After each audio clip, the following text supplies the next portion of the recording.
phrase de Ouria Boutelja qui disait qu'en gros, l'influenceur négrophobe Bassem était, et je cite, notre frère malgré tout, comme Obama, le président américain.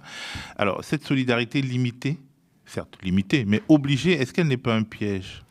Elle n'est pas un piège quand tu considères bien que Bassem est un ennemi politique dans ce qu'il représente, mais qu'il est renvoyé à la condition d'arabe. C'est-à-dire que Obama, nous, d'ailleurs, il y a des trucs sur Obama, je veux dire, on a été les premiers à dire que Obama était une arnaque. On n'a jamais cru en Barack Obama. Jamais dit que Par contre, mais c'est comme avec d'autres personnalités politiques en France. Mais pourquoi on est obligé d'être leur frère ?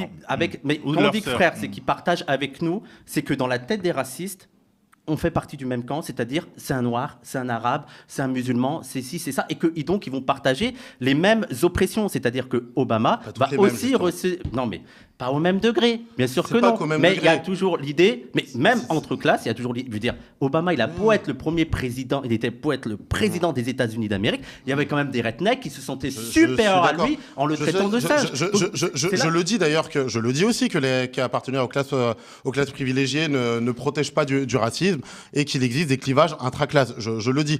Par contre, pour moi, il n'y a pas une solidarité ontologique entre l'ouvrier noir et Barack Obama. Alors certes, quand il est insulté ou traité de singe, oui, je suis du côté de Barack Obama, évidemment. C'est pareil avec Christiane Taubira en France. Je vais prendre un autre exemple. Je te dis juste que globalement, le quotidien de Barack Obama ressemble beaucoup plus au quotidien de Donald Trump qu'à celui de l'ouvrier noir. Je vais prendre un autre exemple. Ils rigolent ensemble quand ils se retrouvent. Oui, mais je vais prendre un autre exemple pour bien illustrer ce que je dis et que les gens comprennent. Prenons Meyer Habib. Meyer Habib qui est un ennemi innommable.